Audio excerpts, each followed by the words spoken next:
Good afternoon, and welcome to the 2025 Oregon Fallen Firefighter Memorial Ceremony. My name is Phil Castle, and I'm the Director of the Department of Public Safety, Standards, and Training. On behalf of DPSST, it is my pleasure to welcome you to the Oregon Public Safety Academy for this very important event. We are grateful to have you with us today as we honor the 182 brave individuals who have made the ultimate sacrifice while protecting lives, communities, and natural resources throughout our state. We would be remiss if we did not recognize those that have worn the uniform of our nation's armed forces. We thank you for your dedicated service. We graciously extend a special welcome to the families, friends, and co-workers of those we honor today. Thank you for being here.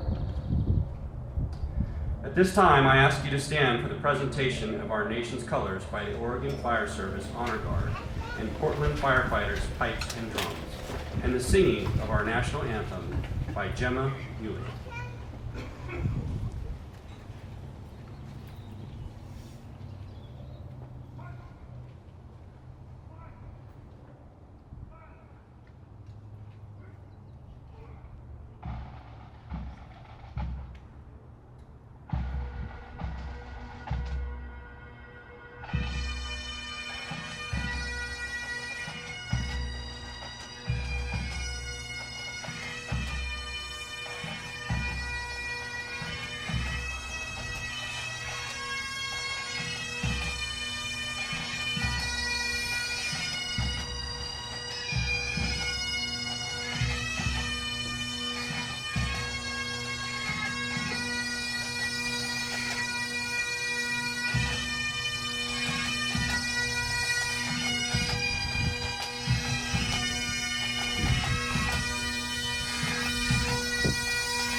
stars through the perilous fight, o'er the ramparts we watched were so gallantly streaming, and the rockets' red glare, the bombs bursting in air, gave proof through the night that our flag was still there. Oh, say does that star-spangled banner yet wave o'er the land of the free and the home of the brave?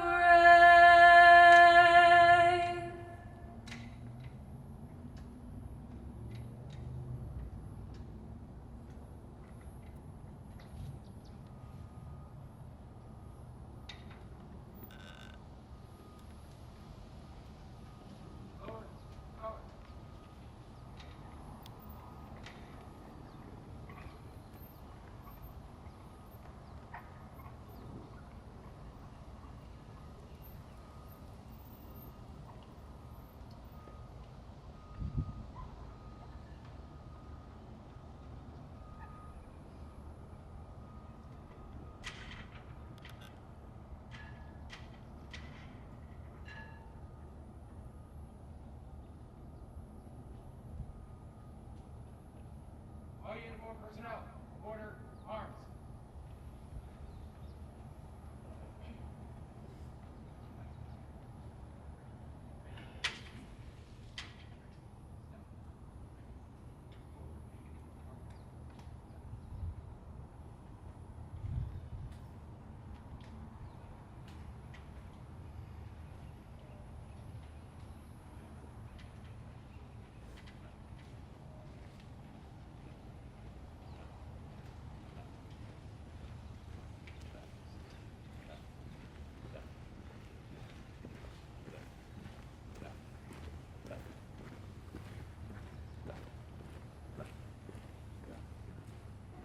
Thank you, Gemma, for that beautiful rendition of our national anthem. Thank you also to the Oregon Fire Service Honor Guard and the Portland firefighters' pipes and drums. Please remain standing for the invocation presented by Chaplain Leo Keelan of the Oregon Fire Chiefs Association.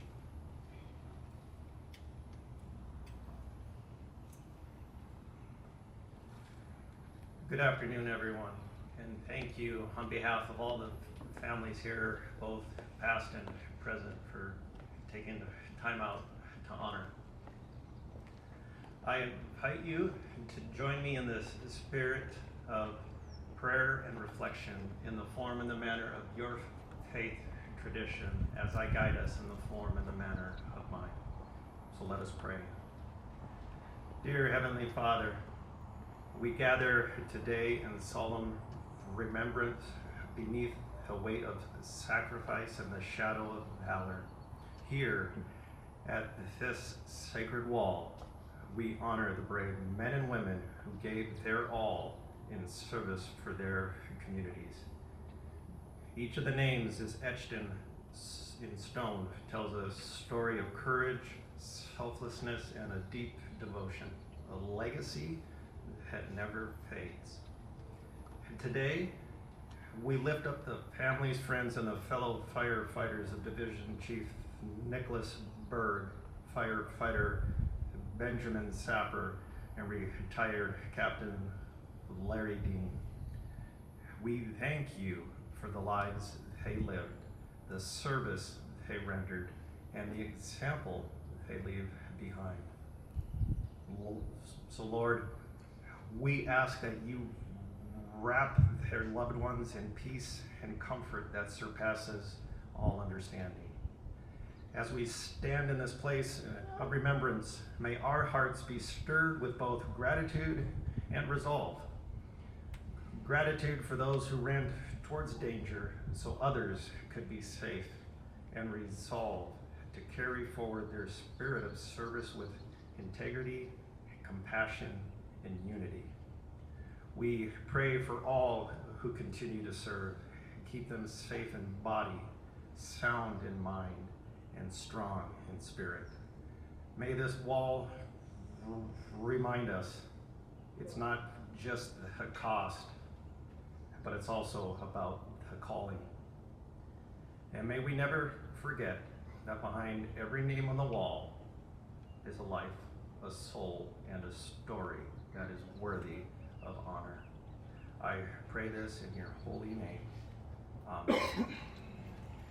Please be seated.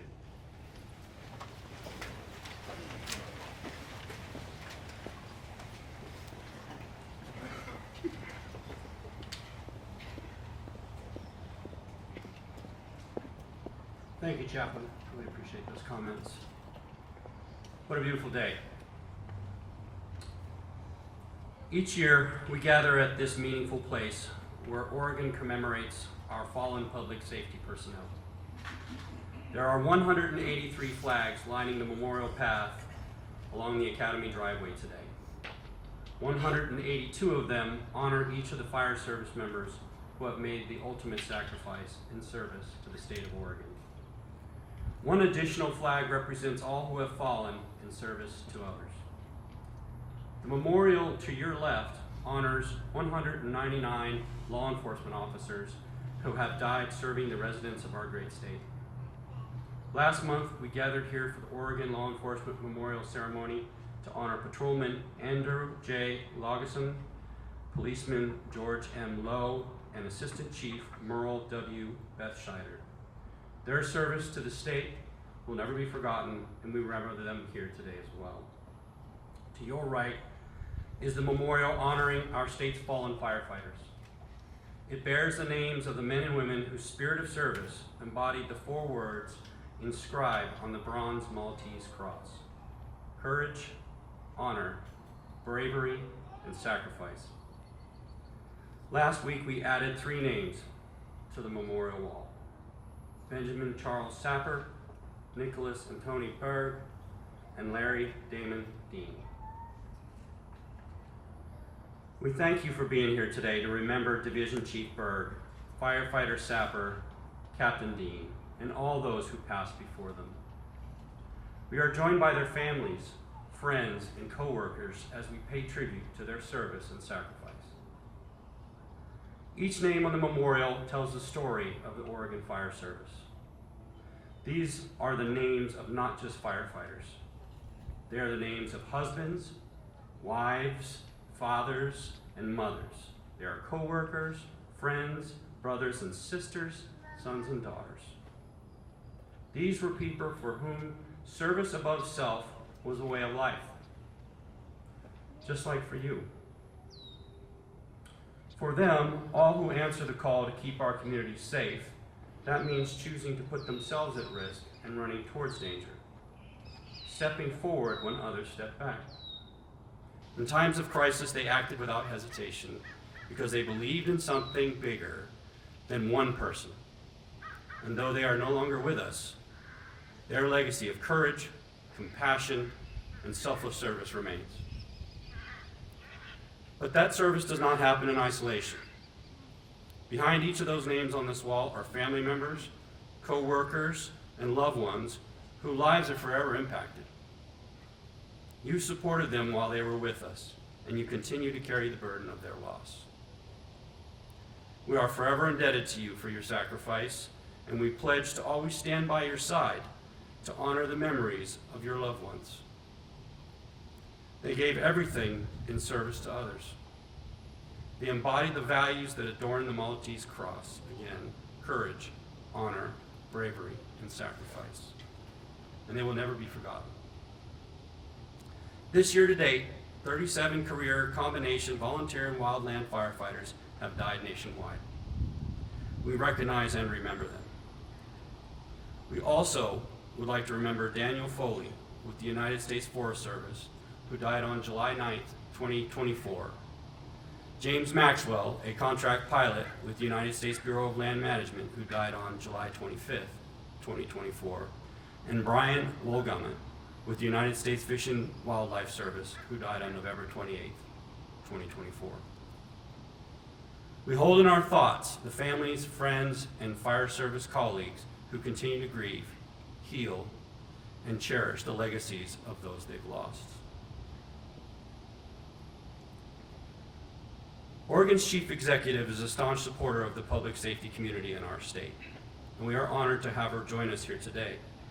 It is now my pleasure to introduce to you the Honorable Tina Kotek, Governor of Oregon.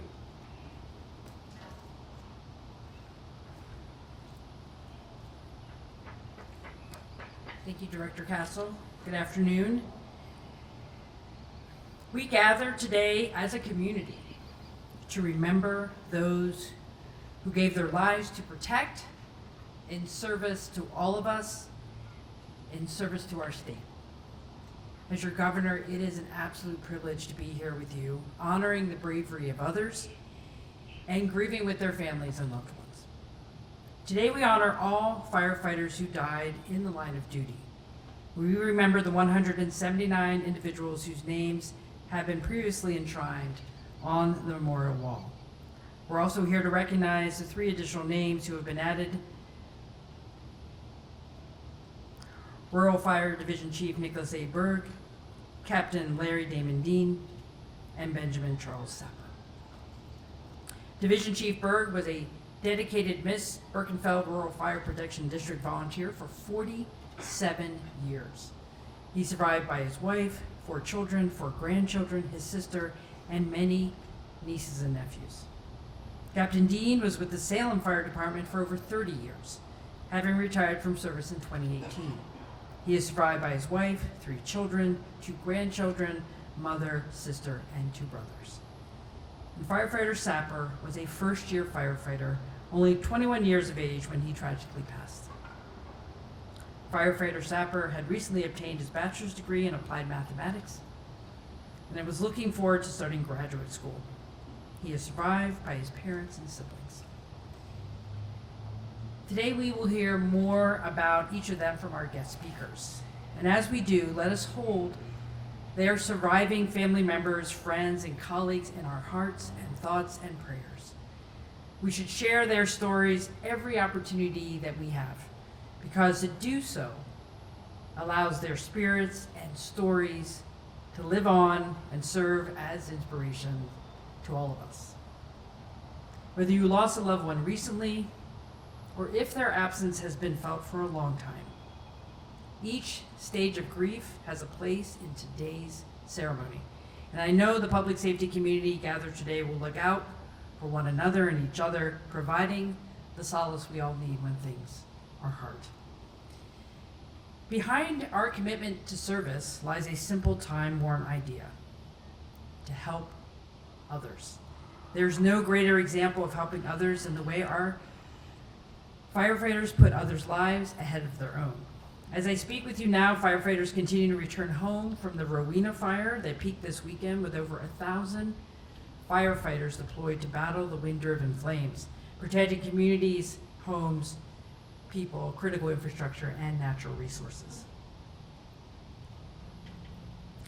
This is really difficult work in the intense heat and smoke of these fires, and they are increasingly complex as more wildfires turn into urban conflagrations. The fire season has only begun, and I am vigilant with you. And as your governor, I'm committed to making sure our fire service members and all the support personnel are cared for in the way that they care for us. So thank you for being here today to commemorate the heroic individuals who made the ultimate sacrifice to protect Oregonians in our time of need. And may their memory be a blessing. Thank you.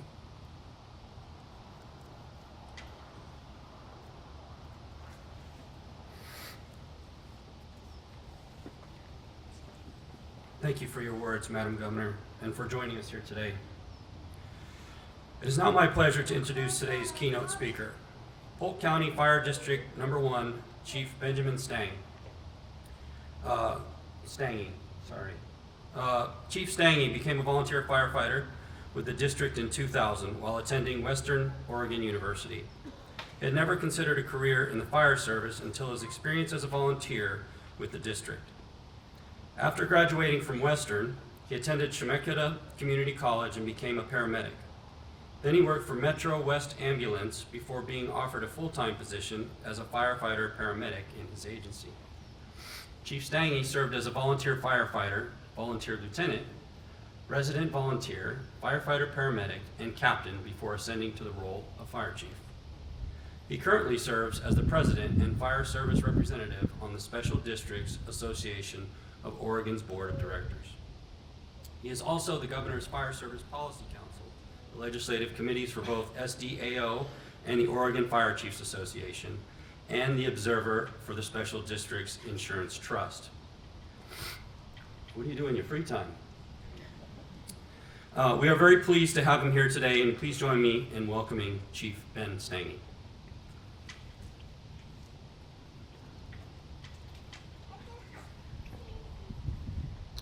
Thank you, Director Castle, Governor Kotek, honored guest. Thank you, everyone, for being here. We come together in grief, in mourning, and in reflection for all of the fallen, but in particular this year, foremost in our thoughts are Benjamin Sapper, Nicholas Burt, and Larry Dean. Thank you to their families for joining us. The fire service is a family, and you are a part of that family.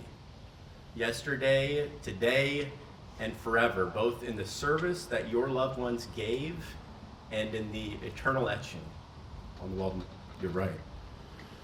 Families, you are privy to distinct personalities, the unique warmth, the individual idiosyncrasies that shape the lives of these three men beyond the confines of our firehouses. This wall includes the names of 179 other firefighters. Firefighters who lived very different lives from one another, had different hobbies, pursued varied interests, had disparate senses of humor, but whom, despite all of these differences, despite some being generations apart from one another, shared fundamental commonalities. Not solely in their ultimate sacrifice, but in the fabric of their lives. See, the American fire brigades predate our nation. And in that time, we've discovered what makes a firefighter. Those common threads weaving through the wall, the fundamental commonalities shown at home, in the community, and in the fire halls where they serve. Integrity, dedication, compassion, tolerance, sacrifice. But for those of us in the fire service, these names etched on this wall have another distinct thread: inspiration. Each of these sacrifices resulted in something undeniable. This wall, these names, these firefighters, they inspire us. This I know is true. Names that for many of us bring a deep reflection. Names like Thomas Howard Kistler.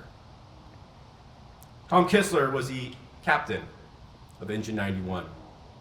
He was in the officer's seat as it drove to a multi-company drill on a Wednesday night. Before any units had even arrived at the drill location, there was commotion over the radio. Something major had happened to Engine 91. The neighboring station was Station 60, and Engine 61 was also on their way to the drill, but abandoned the idea of going to drill to go look for Engine 91 and its last known location.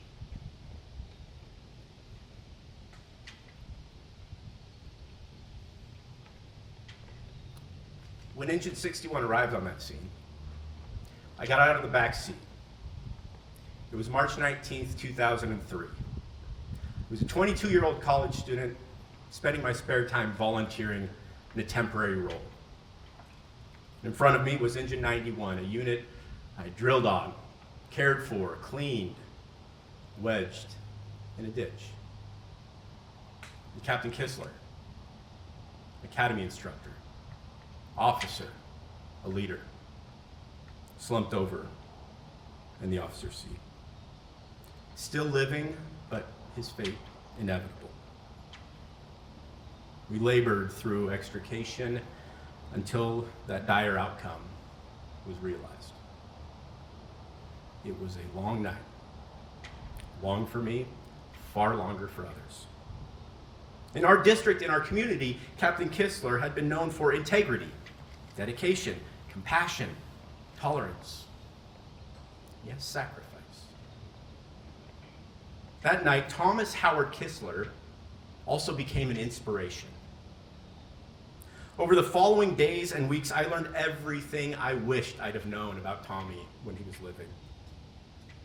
Not unlike the friends and families and colleagues of Ben, Nick, and Larry have gone through, the things you'll miss, the stories you never heard. My favorite were the ones where, if they would have been told earlier, you would have asked, what were they thinking? But now bring a smile to your face. And a question of, maybe they were a little wiser than we gave them credit for. Stories of leadership. Stories of service.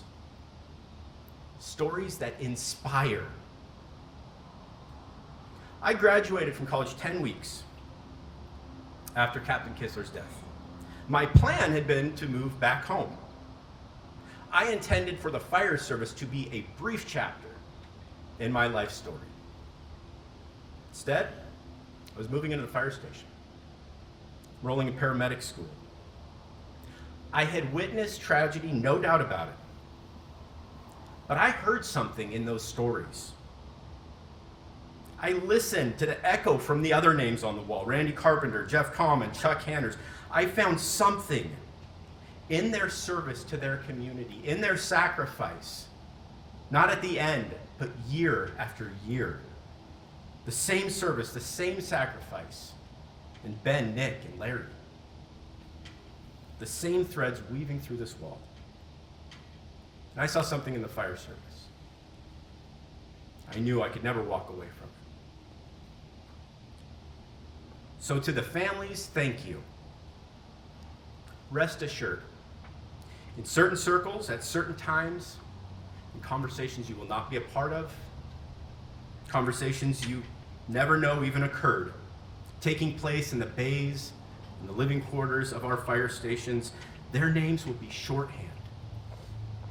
Their names will be used to send greater messages, to communicate commitment, to set expectations, and to inspire.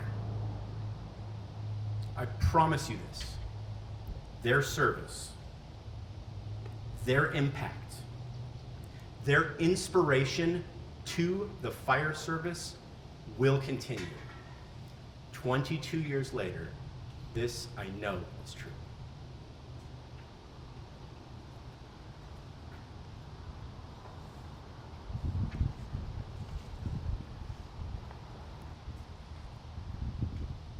Thank you, Chief Stange.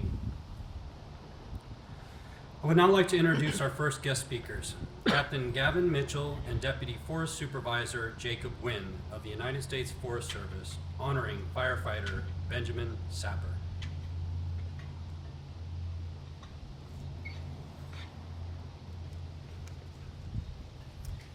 Good afternoon. It's an honor to be here and spend a few minutes remembering Benjamin. So, on August 4th, 2023, we lost Benjamin to a motor vehicle accident. That's a day, and as that developed, I will remember the calls on the radio, the sound of just deep concern as the whole incident developed, and then our realization that this was a real tragedy. And Benjamin was just 21, and he was son of Michael and Helen Sapper. Michael's here today, and thank you for being here. It's an honor to remember your son with you here present. And he joined the Forest Service out of a desire to serve. He was looking for something bigger than just himself, some way to serve his country, serve his nation. And by all accounts, he was a brilliant and engaging young man. he didn't, firefighting wasn't his only option, let's put it that way, and you'll hear more about that. We're glad that he chose Gold Beach and the Rogue River Siskiyou National Forest as a place to serve. We have a need for firefighters, for wildland firefighters, all firefighters, but the wildland firefighter work is hard, and it can be dirty, it certainly can be dangerous, but it is something that we all depend on and we all count on, and Benjamin was willing to step up for that and be part of something bigger. His life was cut short, but we're better for his time with us. And I just want to say a little bit about that. I said he was brilliant. He was flat out brilliant. He was a graduate student, or he was a graduate of Colorado State University. You'll hear more about that from Gavin.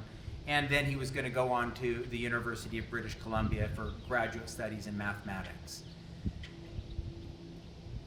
I'm very glad I got to have a little bit of interaction with Benjamin and know that he served on that. And I wanted to point out today, the crew he served on, the Gold Beach Hand crew, most of them are here, and that makes me really, really glad to see them and see them honoring him. And I know that means something to his father, and I know it would have meant a ton to Ben. He wanted to be part of that, and thank you for being here.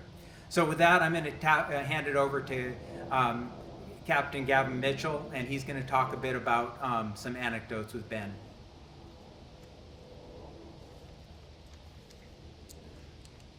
I'd like to share a short story about Ben.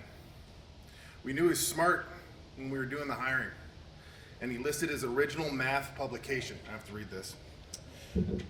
Positive matrix factorization of large aerosol mass spectrometry data sets using error-weighted, randomized, hierarchical, alternating least squares. And I needed to Google what a lot of those words meant.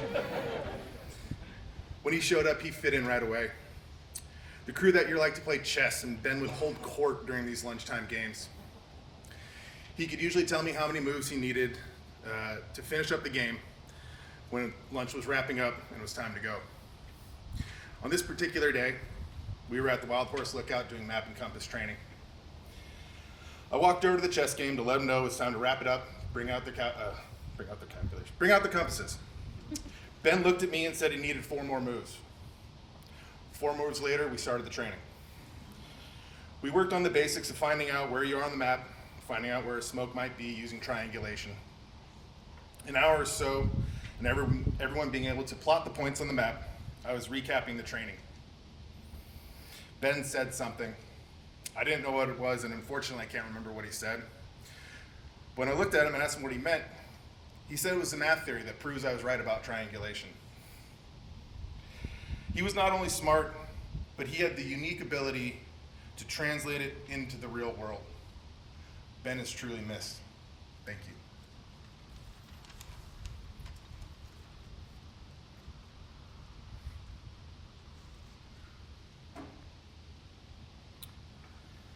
Thank you, Captain Mitchell and Deputy Forest Supervisor Wynn, for joining us here today to honor Benjamin Sapper.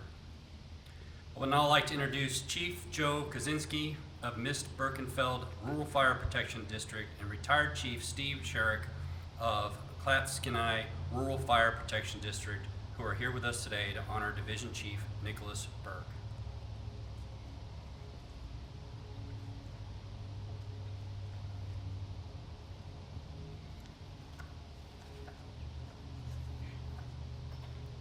Can't see what I'm doing.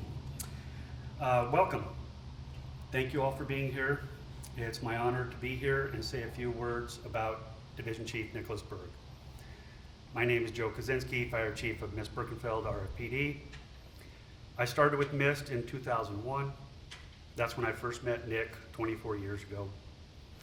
And he already had 24 years of service to the community at that time. He added another 23 years onto that. Nick's 47 years of service is extraordinary. During that time, Nick made a positive impact on hundreds, if not thousands, of people. Sadly, Nick passed away just hours after planning, participating, and instructing in a multi-agency drill. I want to talk about Nick's sense of service to others. Nick started serving all of us in the late 1960s during the Vietnam War. Nick served in the Riverine Force, part of the Brown Water Navy. He and his platoon patrolled through the jungle and rice paddies of Southeast Asia. Nick was one of only 3 who survived their assignment. When Nick returned home, he started a logging business in the rugged country of Northwest Oregon. It was during this time that he couldn't help but feel he could do more for his community. Nick was the person who dropped everything he was doing to assist others in need any time of the day. It was these actions that helped revitalize the local fire district. He was an integral part from the beginning of Miss Birkenfeld's organization. It was 1977 when Nick began running around rural Columbia and Clatsop counties providing aid to those in need. Whether it was an EMS call, something on fire, a motor vehicle crash, or someone lost in the woods, Nick would drop what he was doing to go help. It was the lost in the wood calls where Nick was the go-to person. His ability to navigate the forest and track someone was unmatched. In 1990, Nick was able to establish a search and rescue division for the fire district that worked in unison with the county sheriff office. It was at this time that he also became a member of the Reserve Sheriff's Posse and earned his division chief title. Nick also had a passion for fire investigation. He took as many classes as he could, became part of the fire investigation teams for Columbia and Clatsop counties, and has assisted every single fire district in those counties. The regional fire chiefs came to appreciate the skills Nick had with search and rescue and fire investigations. But most importantly, we really appreciated his knack for comforting a family in need as their possessions were going up in smoke on a structure fire. He could sympathize and empathize with them, all while gathering vital information for the fire investigation. It was such a blessing to have him on scene. I and the chiefs in our neighboring districts became very comfortable with Nick doing his thing, allowing us to do our thing. We would say, "Nick, you got the family?" And he would say, "Yeah, I'll go do my thing." A little short story relating to Nick dropping everything to respond to a call. A couple months before Nick's passing, we had a structure fire in the evening, a fully involved house, before the first engine made it on scene. Nick arrived, started doing Nick things, talking with the family, gathering investigative information, assisting with scene management. And then at one point, Nick asked Chief Steinway, "Would it be all right if I could help with something closer to a bathroom?" Will was like, "Why? What do you got going, Nick?" His reply, "Well, I have a colonoscopy tomorrow and I've been prepping all day." We know what that means, but it didn't stop Nick from doing what he felt he needed to do. In the last few years of Nick's service, he would occasionally talk to me about hanging it all up. He would say that he was starting to get tired and it was getting harder and harder to get up in the middle of the night. He would ask about someone taking his place, someone he could train to do the things he does. My statement was always the same: "Nick, no one can take your place. They can't. He was one of a kind." For 47 years, Nick served his community with honor, pride, and grace. Nick was loved greatly by his fire service family and would be missed but never forgotten. A final message in Nick's words: find your skill set and do that to the best of your ability. Thank you.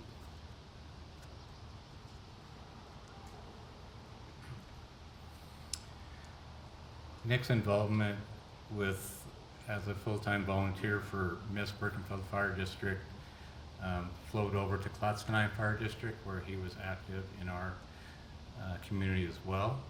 And so that's why I'm here, to talk about the Clatskanie side of things that he did for me. Thank you for the opportunity to commemorate these 3 fallen firefighters today with you. Nick was a committed Christian friend and was committed to the fire service. It was told to me that if you have one Christian friend that you can share in confidence with about what life throws at you, you're extremely fortunate. Nick was that friend. Nick was a friend to most everyone. He made those he met feel that they were his friend by sharing his laughter, his hugs, and stopping to talk to you wherever he was. He did the same at the fire station. Nick loved his wife Anne, his children Victoria, Olaf, John, and Alex, and their families very much. He was always telling me what each of you was up to and how proud he was of you. He spoke often of the trips that Anne and he had taken back to Victoria, see Victoria and John. How fortunate he was to have Olaf and Alex around close to help him on the farm. Being a veteran, Nick was proud that Victoria and John had followed him in serving the military, that Olaf and Alex had followed Anne and him in the logging business and the fire service. May the Berg family receive a special blessing for the sacrifice made for being a service family. Nick served 2 fire departments, 2 fire boards, 2 fire investigation teams, which were in Columbia and Clatsop counties. Nick understood the balance of volunteering for rural departments, knowing that although you don't have a large call volume, when you are needed to respond, you must have the proper training and equipment to address the emergency. Serving in the fire service for such a long period of time, Nick was able to learn from some of the best fire investigators. These investigators from the Oregon Fire Marshal's Office, ATF, Oregon State Police Arson Investigation, as well as private insurance investigators, many trained here at DPSST. Nick went on to instruct vehicle fire investigation and other classes to firefighters within the 2 counties. The fire service is known for learning and sharing what you have learned in the hope that firefighters can respond more competently and safely. Few realize the pressures involved in volunteering for smaller departments, such as always being on call, the feeling that if you leave the area, there may not be enough personnel to respond to the emergency, or not being available to help the fellow firefighters through the emergency. Nick always showed God's love for people. His dedication to training, response, his sacrifice of his time to help others in their time of need will not be forgotten. He was my helper in every way. When he knew I was going to be gone, he listened to his radio in case he needed to come to help Clatskanie. He always had his radio on. He made sure I drank enough water and iced tea, and was always had something for us to snack on during midnight emergencies. When we had a fire, I would soon hear Nick responding from his home 30 minutes away, CCOM 4603 en route to Clatskanie's fire. He assisted us in investigating our fires as well as other fires in Columbia and Clatsop County. By knowing so many people, he was great at tracking down circumstances. He was good at getting initial pictures, permission to enter forms signed, initial statements, and notifying the Red Cross. He assisted digging our fires, gathering evidence to lead to the cause and origin of the fire. He helped with the fire reports, and Ann typed them up for him. He helped us with the search and rescue situations. He helped lead us to wildland fires in the forest and got us through the landowner gates. Nick's logging background prepared him to teach chainsaw classes and how to safely cut hazard trees in emergency situations and storms. Nick worked on water tender supply training as well as identifying water supply resource in remote areas of our district for wildland scenarios. Nick was more than an avid fisherman and hunter, licensed in at least 5 states. He assisted many of his friends in getting their first deer, elk, or sheep. He was an OSU Beaver fan, would be so proud of the Beaver baseball team this year. Nick's example of dedication, his commitment to the Oregon Fire Service and his community will be greatly missed by all, but not forgotten. Thank you.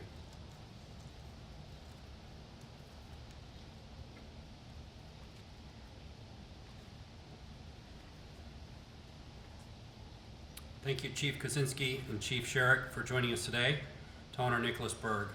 I would now like to introduce Chief David Ehrboff of the City of Salem Fire Department, here to honor Captain Larry Dean.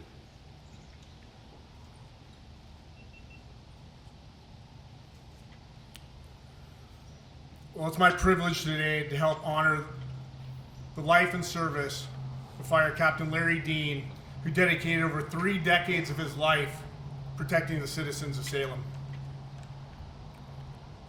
Captain Dean's journey began before he joined the Salem Fire Department and is best told in his own words.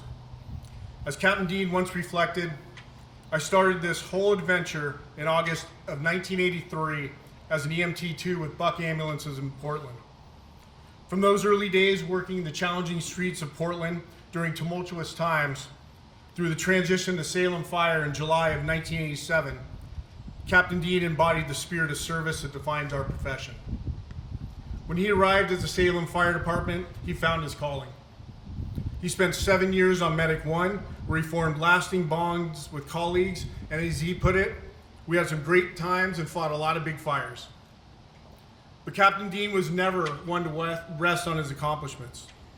Throughout his 31 years with the Salem Fire Department, he served in virtually every capacity our department has to offer. He was part of the SWAT team, technical rescue team, state USAR task force, water rescue team, a rescue boat operator, and aircraft rescue firefighter. He took on roles as acting battalion chief, wildland engine boss, and task force leader. As he humbly noted, I guess I've always been a bit of a nerd and enjoying going to all these classes associated with these certifications. His dedication extended well beyond Salem borders. Captain Dean deployed to Mississippi during Hurricane Katrina, including conflagrations in multiple states and twice to California. He stated overall SWAT was the most meaningful, the boat stuff was the most fun, but my best times were definitely on the conflagrations. Perhaps most importantly, Captain Dean was a mentor and father figure to countless firefighters. He spent years training probationary firefighters, both as a medic evaluator and a fire captain. His approach was deeply personal. He said it was a lot like raising children. It's been rewarding seeing them grow and promote through the ranks. The advice that guided his leadership was from Captain Willis Owen, who told him simply, take care of your people. Captain Dean took these words to heart, and as he reflected, I've tried to stay true to that advice, and hopefully I've done it justice. Captain Dean understood something incredibly profound about our profession. He said the most touching part of this whole amazing career is what we call our brotherhood. It's truly hard to explain to outsiders how close-knit we are in this job. And just like family, we don't always get along, but we always have each other's back. And there's not too many people who can say they have a family of over 300. Today, we mourn the loss of Captain Dean to occupational cancer. A tragic reminder of the hidden dangers our firefighters face long after the sirens stop and the units return to quarters. His sacrifice serves as a stark reminder that our service to the community continues to impact throughout our entire lives.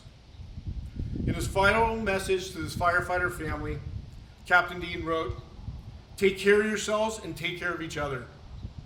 Thank you for all the laughs, the good times, and the support through the bad times.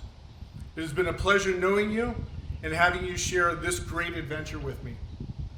Captain Dean made a lasting impact on the Salem Fire Department, and we honor him not just for his years of service, but for the man he was, a mentor, a leader, a brother who always took care of his people. Let us remember his words and his example, and let us take care of ourselves and take care of each other, just like he did with all of us. His great adventure may have ended, but the lives he touched and the department he helped build will carry his spirit forward. Rest in peace, Captain Dean. Thank you for your service, your sacrifice, and for sharing this great adventure with all of us.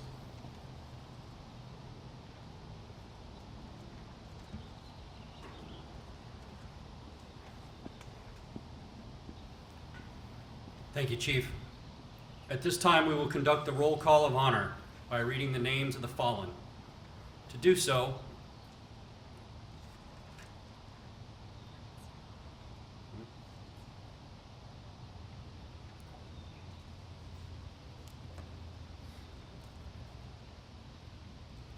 Good afternoon. I'd like to take a moment to express my appreciation to Governor Kotek, Chief Stange for speaking today, as well as share my gratitude for Miss Gemma Mullick for her beautiful vocal talents in singing our national anthem. And lastly, my most heartfelt thank you to all the agency representatives for speaking on behalf of Benjamin, Nick, and Larry. Their names are forever etched in the granite wall here at this beautiful memorial, And because you are all here with us today, their memories are now a part of each one of us. Their stories are to be celebrated and shared, for this is how they will live on and always be remembered. The honor guard will now move into the ribbon ceremony, where each family will secure their loved one's ribbon to our memorial staff. The Oregon Fire Service Honor Guard created this staff to bring the memory of our fallen heroes to more people. After today's ceremony, it will hold 182 ribbons, each representing a line of duty death of an Oregon firefighter. The name and date of each line of duty death is written in yellow and placed on a ribbon made of black turnout cloth with a purple border.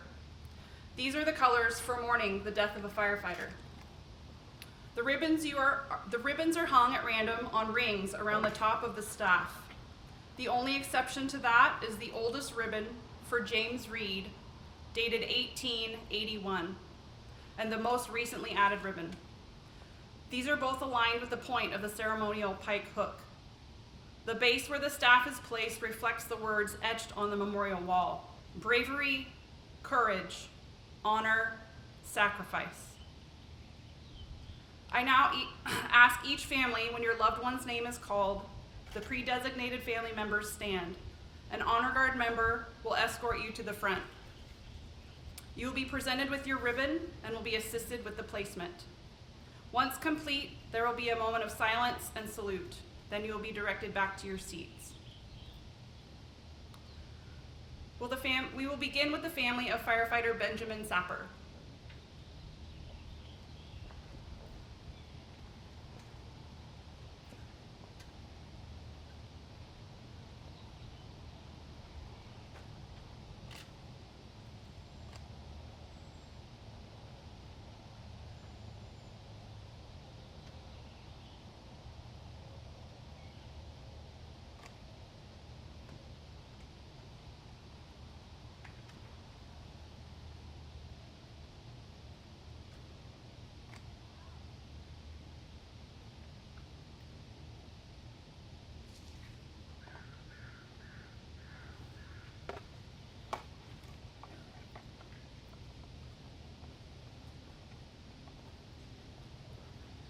Will the family of Division Chief Nick Berg please stand?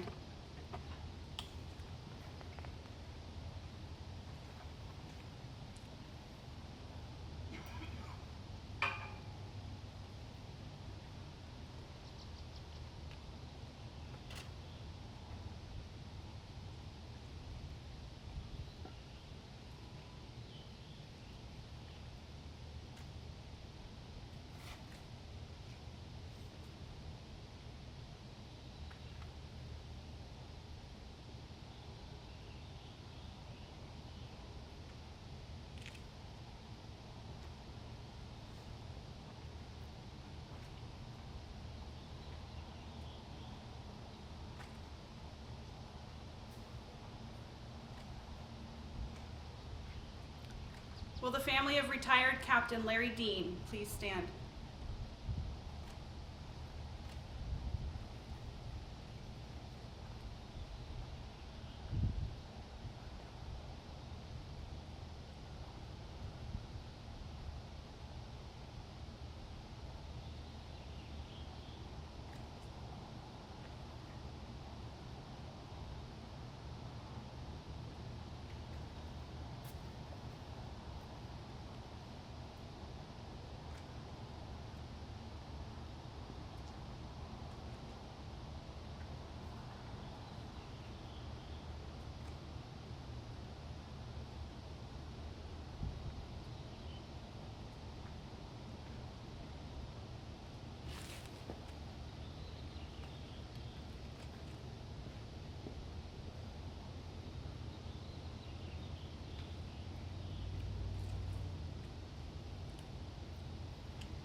These three incredible men have now joined an elite group of fallen heroes.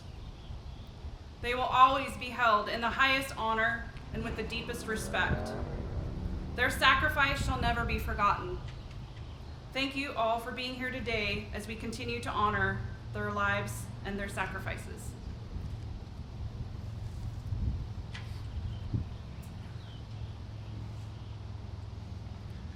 At this time, we will conduct the roll call of honor by reading the names of the fallen.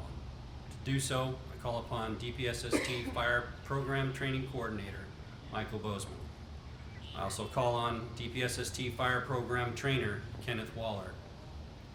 I also call on Northwest Oregon District Bureau of Land Management Fire Management Officer, Eric Risdall. And United States Forest Service Retired Battalion Chief, Dirk Rogers.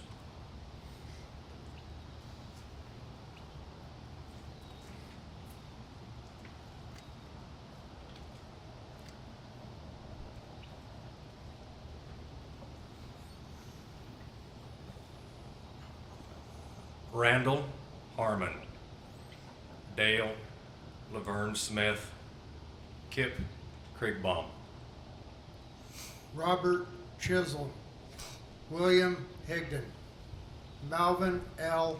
Brown, Sam P. Basile, Scott A. Blecka, John L. Devaney, Elmo St. Clair Bradford, Carl Gunster, Harold J. Dean, John Robert Hazlitt, Luis Rodriguez, Richard Waldorf, Thomas Howard Kissler, John Roy Kelso, William E. Wilbur, Clark N. Gilkison, Paul F. Yost, Mary L.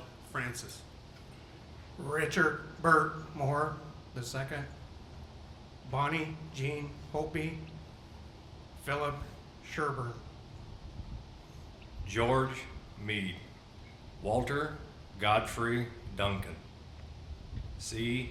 T. Arnold, Fayette Arthur Scoggin, Sanford Causey, Levi J. Brinkley, David Kelly Hammer, Frank E. Platt, Amos R. Willits, H. U. Gardner, Warren Knott, Harry Josephson, Ronald Huddleston, Larry A. Brown, Carl E. Kerr, William D. Mills, Randall E.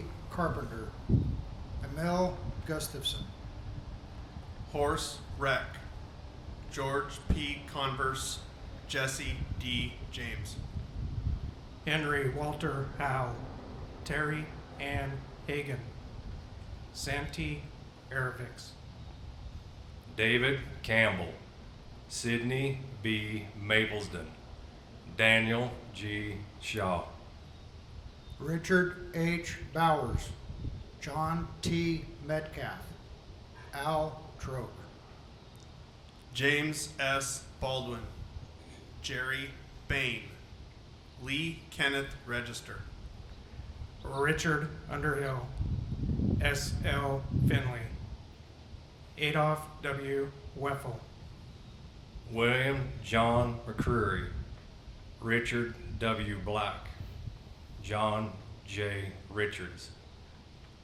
Elwin I. King, David Alfred Shaws, Michael K. Main, James Moore, Victor D. Brown, Richard Christensen, Richard Hernandez, L. L. Longton, Robert W.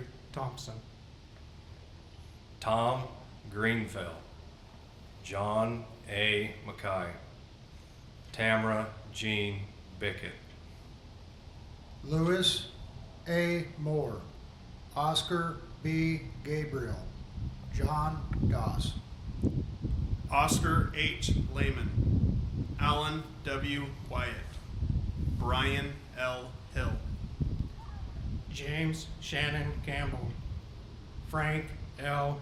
Kearney, John G. Houston, Ernest W. Bills, Henry Martin, Donovan Hodgkin, Paul E. Gibson, Fred Wagner, Richard D. Leisner, Virgil L. Spencer, Mark Robert Ransdell, Kathy Julie, William McAdams, Chuck Hanners, Daniel Eric Rama, Douglas Michael Dunbar, W. F. McCall, Peter P. Kumpf, Lawrence J. Hoffman, Tu O'Keefe, Clyde E. Golden, Carl G. Markstrom, Julius C. Starr, Russell Bryan, Charles A. Ryan, Jeffrey E. Common, Ricardo M.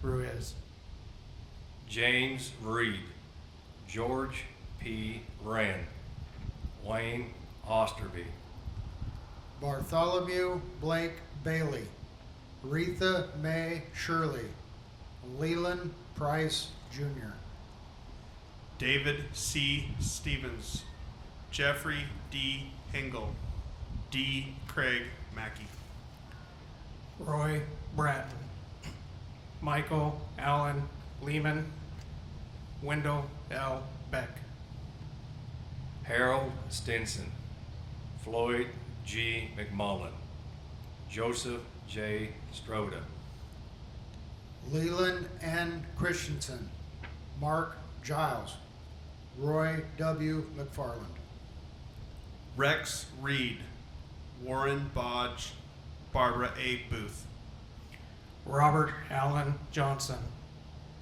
Russ Williamson, Dale Fleming, Harold B. Morrill, Alfred E. Berg, Earl Edwards, Glenn H. Farrington, William D. Heath, Francis H. McCormick, Fred H. Rittenauer, Walter McBride, Henry Krimmel, Clement Krimmer, Gustav Adolf Steffen, Harry R. Howard, Joseph Frederick Allerton, William Inglesby, Gregory A. Warner, Marion Stark, Jack Stevens, Claire Yvonne Miller, Sean Blazer, Scott Charlson, Edric Gomez, Matthew Hammer, Caleb Reno, Brian Rich, David Steele, Rourke Schwanenberg, Robert A. Hales, Robert E. Olivier, Benjamin K. Coburn, Leland Roger Marshall, Eldon L. Everton, Jesse Trader, John Hammock, Oscar Montano Garcia, Tony B. Chapin, Melvin Claude Richardson, Mark James Burns, Eric Christopher Arseth, Fermencio Ruiz Carapia, Jerry A. Richardson, Rick Ilg, Harry E. Kloffenstein, Austin Smith, Logan Taylor, Mo Stedley, Brandon Norbury, Brian Edwards Flowers, Benjamin Charles Sapper, Nicholas Anthony Berg, Larry Damon Dean.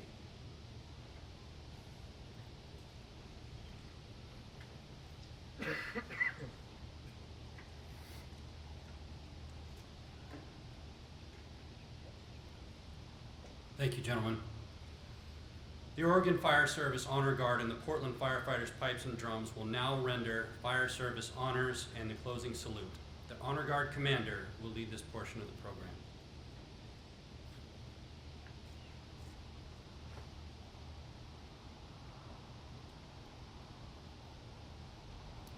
Now that our roll call is complete, I am always so incredibly humbled to be standing here surrounded by some of the finest first responders in Oregon. My name is Amanda Schmidt, and I am the state commander of the Oregon Fire Service Honor Guard. Honor Guard members have come together from across the state, each representing different agencies and wearing different uniforms. But for today, we all see ourselves as family, as one Honor Guard. We are all here for one mission, one purpose. We are here to always remember. Remember the 182 men and women that have sacrificed their lives not only on the wall to my left, but to my right, the 199 brothers and sisters serving in law enforcement and wearing blue. Let us celebrate all of their memories, tell all of their stories, and of course, honor the service that they gave so selflessly. We will continue to love and support, to give love and support to those that are still among us, mourning their loved ones every single day. I am so grateful for each and every one of you for joining us here today. We will now transition into the Fire Service Honors portion of today's ceremony. The ceremony you're about to witness is filled with history, tradition, and honor. You will be directed to stand and salute at certain times. All uniformed personnel shall render a proper hand salute.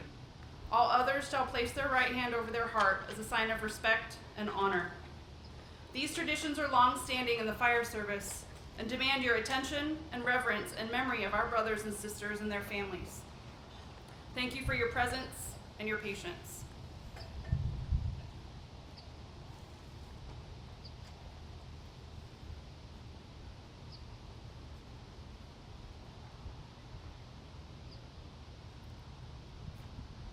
It was the bell that signaled the start of duty, and through the days and nights, each alarm was sounded by a bell. It called the firefighters to fight fires and place their lives in jeopardy for the good of their fellow neighbor. And when the fire was out and the alarm had been completed, it was the bell that signaled its end. We seek strong words and symbols that give us better understanding of our feelings when we experience a loss. And we use these symbols and words to reflect that devotion our brothers and sisters had for their duties. The sounding of the bell, a special signal of 5 rings, 3 times each, represented the end of their duties and that they were returning to quarters. And now, for our fallen brothers and sisters, they have completed their tasks, their duties well done. They have given their best. For our brothers and sisters, their last alarm. They have gone home. Please stand for the bell ceremony.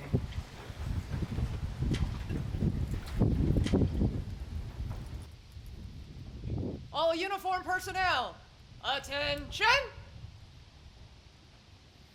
Present arms.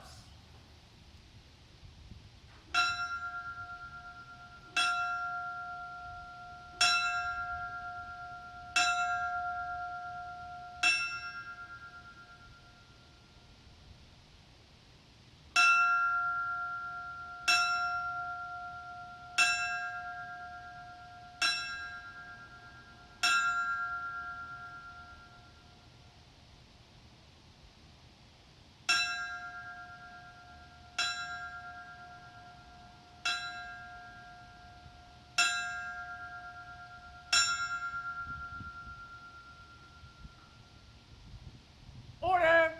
Arms! Please remain standing and at attention.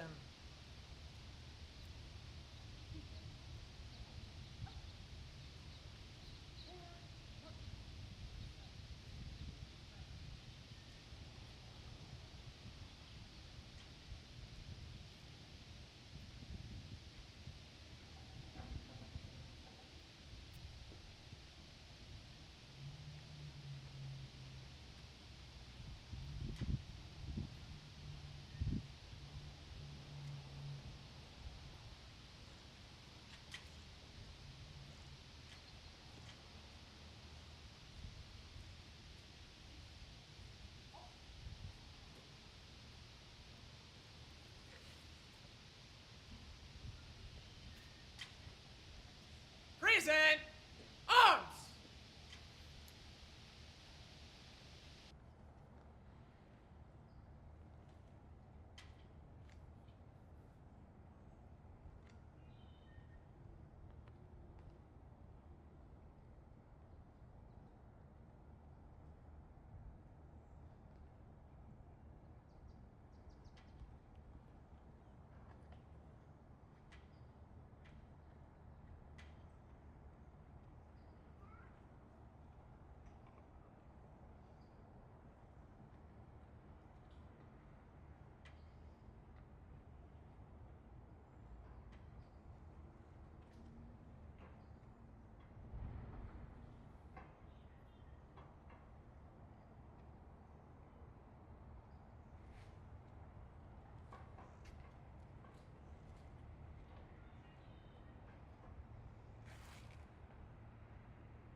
Thank you to the Oregon Fire Service Honor Guard, Captain Randy Edwards, and the Portland Firefighters, Pipes and Drums.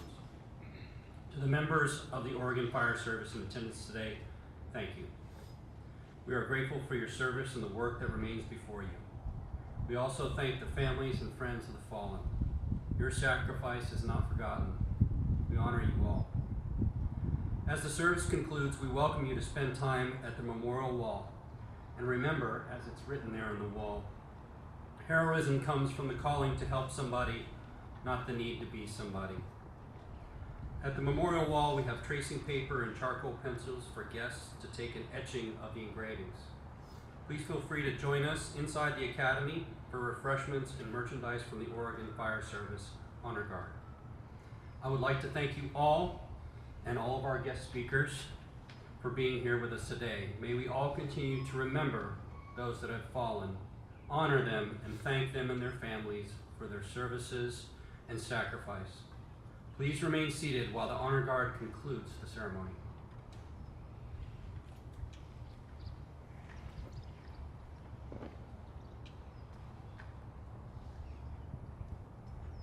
Thank you, Director Castle. We will now conclude today's ceremony with a final tune by the Portland Firefighters, Pipes and Drums. Pipe Major, on your command.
Words just can't describe the feeling of being here in this sacred place.